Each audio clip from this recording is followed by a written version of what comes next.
The prisoner of steel walls. The metal room was cold. No windows, no sunlight. Only walls made of hard steel and silence, until she screamed again. Her name was Zura, but inside this alien prison, no one used names. She was just a number now. Cell 73B. Her wrists were tied above her head with energy cuffs and her body was covered in bruises. She had not eaten in 2 days. Her lips were dry, her eyes swollen from tears. Every hour the alien guards came. They asked the same question, "Where is your rebel leader?" And every hour she gave the same answer, "I don't know." She truly didn't. But that didn't stop the torture. They used sound blasts, pain beams, electric shocks. Sometimes they just stood there and laughed. The aliens were tall, skin gray-blue, with glowing red eyes. They called themselves the Gorak. For 1 full week they hurt her, and for 1 full week, Zura held on. Why? She didn't know anymore. Hope was small now, like a dying candle in the dark. She had heard stories long ago about humans, back when her people still believed in hope. The humans were once enemies, but legends said they were strong, wild, free. Some stories even said they helped save dying planets, but Zura had never seen one. One night, as she sat on the cold floor, her body shaking, her eyes heavy with sleep, she whispered, "If the stories are true, please send me one." Just then, the cell lights blinked. Zura opened her eyes. Another blackout? No, this was different.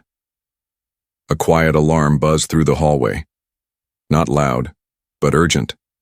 She forced herself to stand. Her legs trembled. Her heart beat faster. And then, boom! The wall outside her cell exploded. Smoke filled the corridor. Guards shouted. Gunfire echoed in the air. From the smoke, a figure stepped forward, small compared to the Gorak. Fast. Covered, in dark gear. A helmet hid the face. The figure walked straight to her cell. Zura tried to move back, but she was chained. "Who are you?" she asked.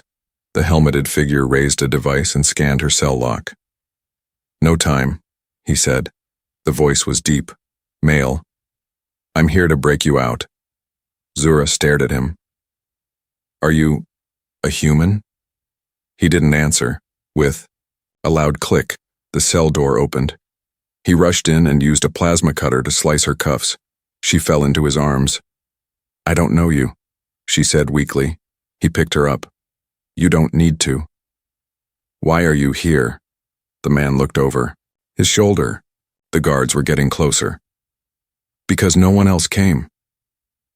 As he carried her out, Zura saw chaos. Fires burned in the walls. 2 alien guards lay unconscious. The man was clearly alone. "You're crazy," she whispered. He laughed. "Yeah, I've been told." They ran through the corridors.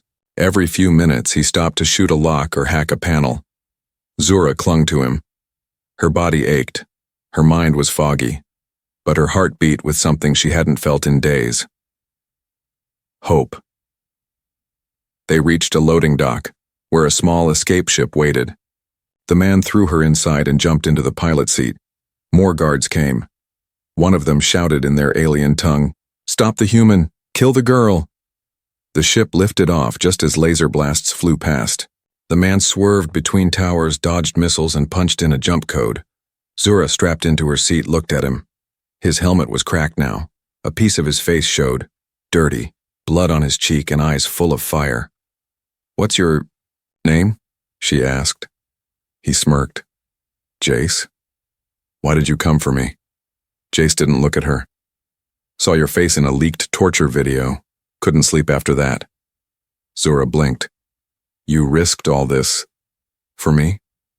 "I'm not good with orders or rules, but I hate bullies." The ship jumped into hyperspace. The stars turned into long lines of light. For the first time in a week, Zura closed her eyes, not from pain, but from peace. But outside their ship, far in the darkness, a small drone floated. Its red light blinked once. Then again, it had seen everything. The reckless stranger. The ship moved fast through hyperspace. Stars streaked by like rain on glass. Zura sat quietly in the corner of the small craft. Her hands trembled. Her body still hurt. But for the first time in days, she was not afraid. Across from her, the human checked the controls. His armor was scratched. His helmet now rested beside him, revealing a young but worn-out face. His hair was messy, his jaw bruised. But his eyes burned with fire. "Jace," she whispered.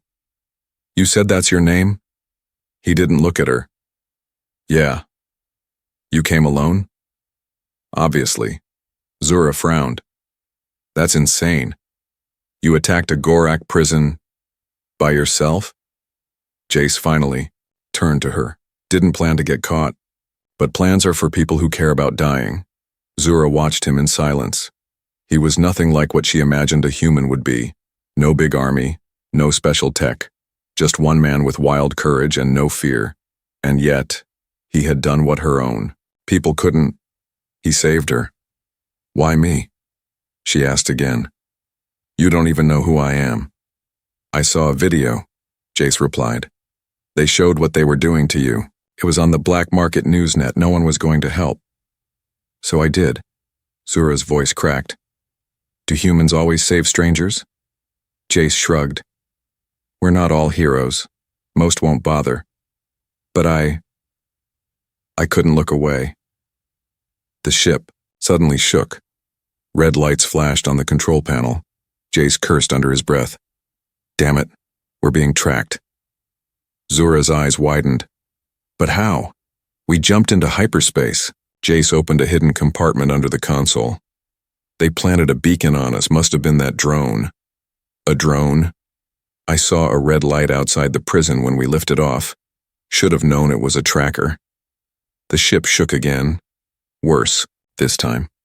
"They're pulling us out of hyperspace," Jace said. "Hold on." With a loud bang, the stars around them vanished. Space returned to normal. In front of them, a dark cruiser appeared, huge and deadly. The Gorak flagship. Zura gasped. "They found us." "Not for long," Jace growled. He hit the boosters, but the cruiser fired first. A laser blast clipped. Their engine and alarms began to scream. Smoke filled the cockpit, sparks flew. "We can't outrun that," Zura said. "We're not going to." Jace yanked the controls and spun the ship toward a small gray planet nearby. "We'll crash land there. They won't follow us into the ash zone." "What's the ash zone?" Jace smiled grimly. "Dead world, radioactive storms, no satellites, perfect place to hide." The escape ship burned through the planet's atmosphere. Heat lit the windows. Zura held tight to her seat as the ship began to break apart. Metal screamed. One wing ripped off. The back engine exploded. Then, darkness. When Zura opened her eyes, the sky was red. Dust floated in the air like snow. The ground was cracked and black, covered in old ashes and dead trees. She was lying outside the wrecked ship. Her arm hurt, but she was alive. "Jace?" she called out. No answer. She looked around and saw him, lying face down, not moving. Blood marked the ground beside him. "Jace!" she shouted and crawled toward him. She turned him over. His face was pale. His chest moved, but just barely. She pressed her forehead against his. "Please don't die. Not after everything." Suddenly, a low growl came from behind her. She looked up. 3 alien creatures stood there, scavengers from the ash zone. Their bodies were thin, gray, and covered in scales. Their eyes glowed yellow. They sniffed the air and hissed. They saw her, and they saw the injured human. Zura stood up slowly. Her legs shook. "Stay back," she whispered. But the creatures moved closer. She picked up a broken piece of metal from the ship. Her hands shook, but she raised it like a weapon. "I'm not afraid of you." One of the creatures lunged. She swung. The metal hit its side, and the creature screamed. But another jumped toward her, claws out. Then, blam! A laser blast burned through the creature's chest. Jace was awake. His hand held a pistol, weak but steady. He looked at her with a tired smile.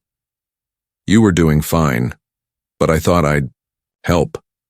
Zura laughed through tears. Together, they scared off the last scavenger. She sat beside him as he coughed. You're hurt badly, she said. He nodded. I'll live. Maybe. What now? Jace looked toward the distant mountains. There's a healer there.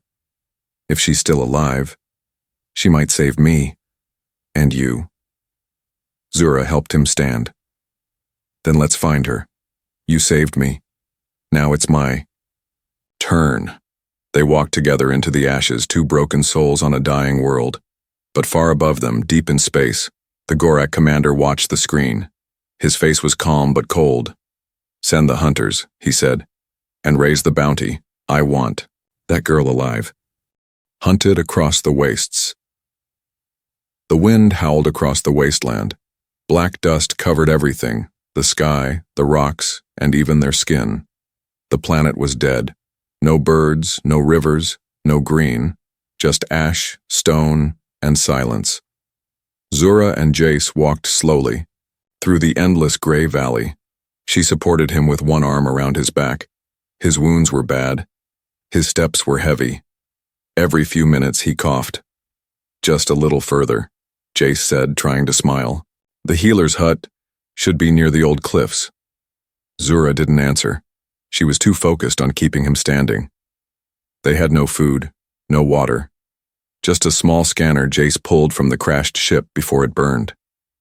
This place, Zura whispered, feels like the world after death. Jace chuckled weakly. Then maybe we're both ghosts. Suddenly the scanner beeped. Zura looked at the screen. A signal was nearby, a weak but real energy reading. Jace's eyes brightened. That's her, the healer. She's real. They changed direction and climbed a steep hill. At the top, hidden by rock and shadow, stood a small shelter. Old, round, made of stone and bone. A strange blue light glowed from inside. Zura helped Jace to the door. Before they could knock, it creaked open. A tall alien woman stood inside. Her skin was pale green, her eyes silver like the moon. She looked at them for a moment, then nodded once and stepped aside. Come in. Quickly, she said in a calm voice. Zura helped Jace inside. The woman guided him to a soft mat and began removing his armor. You were followed, she said softly. Zura froze. What? How do you know? The healer pointed to the sky through a hole in the ceiling. I can feel the air shift. Something dangerous is coming. You do not have much time. Jace groaned as the healer pressed glowing stones to his wounds. A faint blue light entered his skin. His breathing slowed, steadied. Zura looked at the healer. Can you save him? The healer nodded. I can heal the body, but he must rest for 2 days. Zura finally sat down exhausted.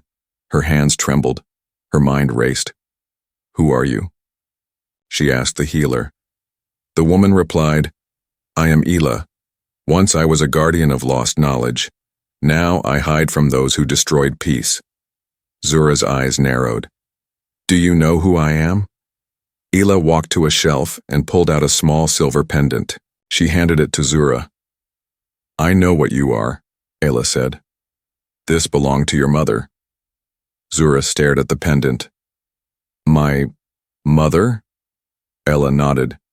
She was royalty, a leader of the Viriline people, a peaceful race that once ruled together with humans, until betrayal destroyed everything. Zura's voice was barely a whisper. She never told me. Ela placed a hand on her shoulder. She wanted to protect you, but now, the truth is your weapon. Zura looked at the pendant. It glowed softly in her hand. What does it do? She asked. Hold it to your forehead. Zura did. The pendant lit up brighter and a blue projection appeared, an image of a throne, a grand hall, and a woman who looked just like her, only older. It was her mother. A recorded voice spoke. My daughter, if you see this, I am gone. But you must know You are the last of our bloodline. You carry a gift, one the Gorak fear. Use it wisely, and never run from who you are. The message ended. The light faded. Zura stared at the empty space. I don't understand. What gift? Ella turned toward Jace. The ability to awaken forgotten power. The Virilan were not only rulers, they were peacebringers. They could connect minds, heal, command machines older than time. Zura was silent. But the Gorak wanted control. Ella continued. They feared your kind's power, so they hunted you, tortured you. Because they knew, if even one Virilan survived, their rule would end. Outside, the sky grew darker. Thunder rumbled, but it wasn't a storm. Zura looked out. A large ship descended in the distance. Black, with glowing red engines. They found us, she said. Ayla handed her a small pulse rifle. I will hold them off. You must protect him. Zura took the weapon with shaking hands. I don't know how to fight. Ella smiled gently. Then you must learn now, because they will not stop. Minutes later, the Gorak hunters entered the valley. They were 5 in total, tall, armored, cruel. One sniffed the air. She is near, he hissed. The human too. Kill the woman healer if she resists. The girl must come with us alive. Inside the hut, Zura loaded the rifle. She looked at Jace, still unconscious, and then at the pendant in her hand. She whispered, You saved me. Now I'll save you. As the first hunter stepped forward, she raised the gun and pulled the trigger. The healer's secret, Zura fired the pulse rifle. The shot hit the first Gorak hunter in the chest, throwing him backward into the dirt. Smoke rose from the hole in his armor. She had never fired a weapon before. Her arms shook. Her heart raced. But she didn't stop. A second hunter charged toward the hut. Ayla, the healer, stepped outside and threw a glowing orb into the air. The orb burst with a bright flash, blinding the enemy for a moment. Zura, keep them away from Jace, Ayla shouted. Zura moved to the front of the shelter, heart pounding. The remaining hunters surrounded them. Their weapons hummed. Their red eyes locked onto her. One of them spoke. You are not a warrior. Surrender the human and we may let you live. Zura raised her chin. You had your chance. You tortured me for nothing. I'm not afraid anymore.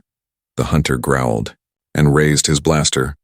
But before he could fire, a wave of energy pushed him back. Zura looked down. Her pendant was glowing again. But brighter. Stronger. Ayla's voice called out from behind. It's awakening. Your power is waking up. Zura's body felt warm, not from heat, but from inside. Like something had been sleeping within her, and now it was alive. She raised her hand. The energy in her pendant moved into her fingers, and when she pointed it at the next Gorak soldier, a beam of light shot forward and struck his weapon, melting it. The others hesitated. One stepped back. She's Virilan, Zura fired again. The third enemy fell, but the last one rushed forward fast. She didn't have time to react. Suddenly, bang! A blaster shot hit the Gorak in the head. He fell instantly. Zura turned. Jace stood in the hut's doorway, leaning against the wall, still weak but awake, holding a smoking blaster in one hand. I told you, I'd be fine, he said with a grin. Zura ran to him and hugged him tight. You shouldn't be standing. And you shouldn't be firing lightning from your hands, he replied. But here we are. Ella walked toward them. You are not the same girl who arrived here. You are changing, Zura. Zura looked down at her glowing hands. I feel different. Ella nodded. That's the gift of your people. Your mother tried to hide it to protect you, but pain, suffering, and truth have unlocked it. Zura looked at her. What now? Ella answered with sadness in her eyes. Now they know you're alive. The bounty will grow. The syndicate will send more, stronger ones. They will not stop. Jace sat down and wiped blood from his mouth. We can't keep running forever. Zura stared at the broken landscape. Outside. Then we fight. Jace raised an eyebrow. You sure? She nodded. No more hiding, no more cages. They want to control the galaxy through fear. But they're afraid of me, of what I can do. Hila stepped forward. Then you must understand what you carry. She reached into a hidden drawer and took out an old stone tablet. Strange symbols glowed on it. This was passed down by your mother's bloodline. It holds the coordinates to something powerful, something only you can unlock. What is it? Zura asked. A ship, Ella said. Not just any ship. A royal Viraline battleship hidden for centuries. It responds only to royal DNA. It has weapons, shields, and ancient tech even the Gorak cannot match. Zura's eyes hardened. And you want me to find it? Hila nodded. Not just find it. Fly it. Use it. With this ship you can challenge the Syndicate. Jace stood, still holding his side. I like the sound of that. Zura looked down at the tablet. Where is it? Ella pointed to the stars above. Buried in the mountains of Coronis Prime, but it will be guarded. The Syndicate knows it exists. They've been searching for it for years. Zura looked at Jace. He nodded slowly. Let's go steal ourselves a battleship. Hila placed a hand on Zura's forehead. You must remember, the power in you can save millions, but it can also destroy. Stay true to yourself. Don't let revenge change your heart. Zura held her pendant tightly. I won't. As the sun rose over the ash-covered hills, Zura and Jace stood together, no longer just survivors. They were rebels. They were hope. And their journey to reclaim her destiny had just begun. Legacy of the Fallen Empire. The stars looked different from the window of their new ship. Zura sat beside Jace, her eyes fixed on the dark sky. The stolen scout craft was small, barely holding together, but it moved fast. And it was enough to get them to Coronis Prime. That was where the ancient Viraline battleship slept, hidden deep beneath the mountains, waiting for someone worthy to wake it. Jace glanced at Zura as he flew. You sure about this? Zura didn't take her eyes off the stars. No, but I know I have to try. He nodded. That's good enough for me. The planet Coronis Prime came into view, a world of green mountains and golden clouds. Long ago, it was one of the last Viraline strongholds before it fell. Now it was empty, forgotten, the perfect place to hide something important. As they entered the atmosphere, the ship shook. Static buzzed on the scanner.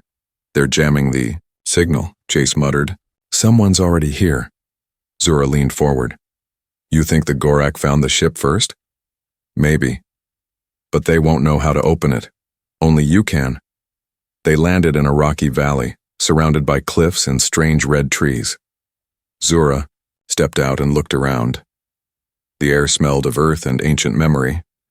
Jace followed, limping slightly. You really think a 1,000-year-old ship is down here? Zura held up her pendant. It glowed brightly and pointed toward a narrow path between the rocks. I don't think. I know. They followed the glowing light. The wind grew colder. The trees became fewer.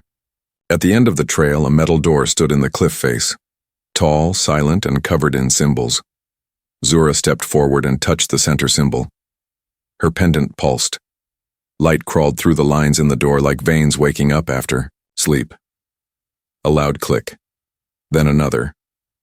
The door slowly opened. Inside was a tunnel, leading deep underground. Jace lit a small torch. Ladies first, Zura smirked. You're just scared, he grinned. Maybe. They walked down into the darkness, the air thick with dust and silence. Finally, the tunnel opened into a vast chamber, and there it was, the Viraline battleship. Two was massive, twice the size of a city block.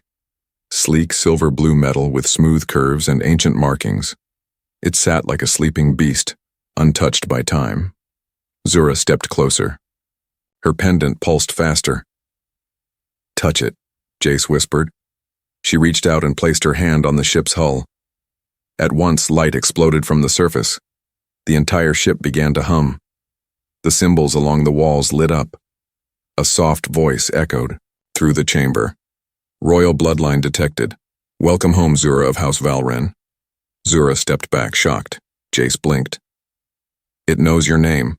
I didn't even speak it, she said quietly. The ship's ramp opened. A walkway lowered with a hiss of steam. They walked aboard. Inside, everything glowed with soft light. The control room lit up as Zura entered. A voice from the ship's AI spoke again. Awaiting command. Zura sat in the pilot seat.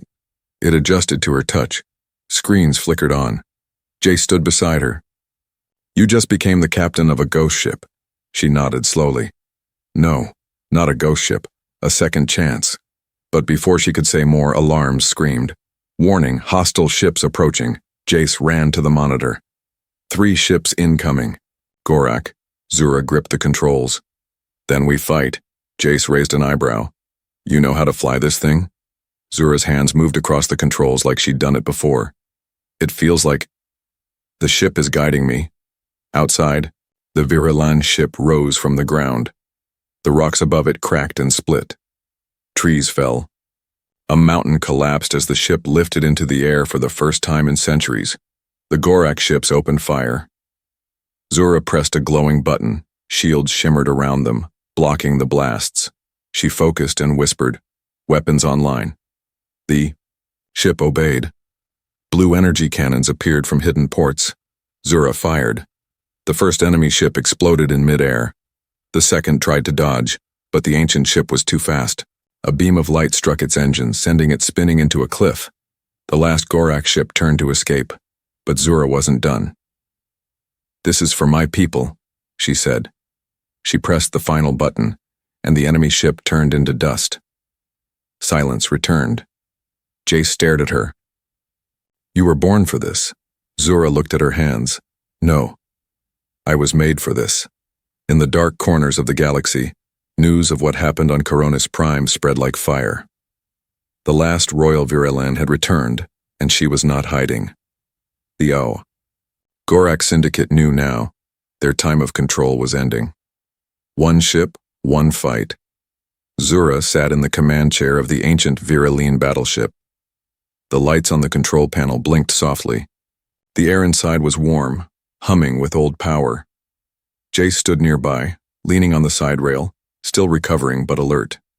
He stared out through the glass window at the stars.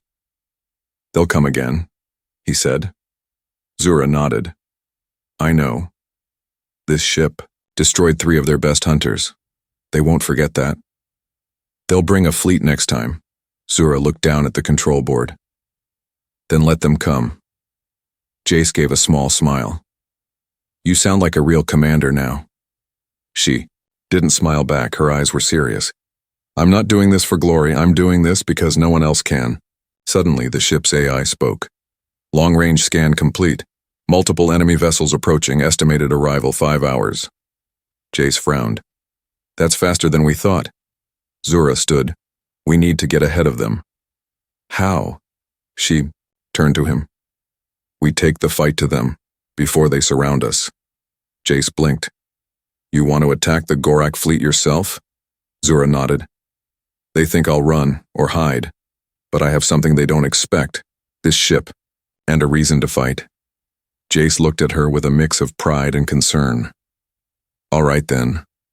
Let's burn the sky." They left Coronis Prime behind. The ancient ship moved smoothly, faster than any modern warship. The AI showed maps of Gorak, space. Zura found what she needed, a relay station in the outer sector. That's where the next wave of enemy ships was waiting. "It's their refueling point," she explained.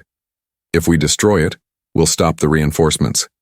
The AI responded, coordinates locked, course plotted. Jace checked the weapons bay. "We have plasma torpedoes, energy cannons, stealth mode. This thing's a monster." Zura smiled slightly. "Let's wake the monster." Hours later, the ship dropped out of hyperspace near a dark station floating above a red moon. The Gorak ships were docked, 5 in total, including a battleship. Jace whistled. "That's a lot of firepower." Zura gripped the controls. "Then we don't give them time to use it." She pressed the activation button. The ship cloaked itself, vanishing from radar. Silently, they drifted closer. Then, Zura attacked. Single plasma torpedo flew through space and hit the side of the station. A huge explosion lit up the darkness. The Gorak scrambled to respond, but it was already too late. Zura decloaked the ship and fired the main cannon. 2 enemy fighters exploded immediately. The station shook again as a second torpedo struck. Shields. At 80%, the AI announced. Hold steady, Zura ordered. Keep firing. But the Gorak were not weak. The enemy battleship turned and launched its own missiles. They hit the virulent ship hard. Lights flickered inside. Jace was thrown to the floor. Zura grabbed the controls and spun the ship sideways to avoid another blast. AI, reroute power to front shields. Power rerouted. The AI replied. Jace pulled himself up and grabbed a secondary turret control. I've got the right flank. Together, they fought. Energy beams filled the sky. The Virelin ship danced between explosions. Zura's focus was sharp. Her hands moved across controls like she had flown this ship her whole life. Then, silence. The last Gorak fighter exploded into pieces. The station was on fire. The enemy fleet was gone. Zura leaned back in her chair. Her face was pale. Sweat ran down her temple. Jace looked at her. We won. She shook her head. We survived. That's not the same. The AI interrupted. Incoming transmission. Source, Gorak command. Zura stood slowly. Put it on screen. A tall, dark figure appeared, covered in black armor. His face was hidden behind a silver mask. His voice was cold. Zura Valren, you are no longer just a fugitive. You are a threat. Return to us now, or every planet that helps you will burn. Zura stepped forward, her voice calm. Tell your masters this. I am not hiding. I am not afraid.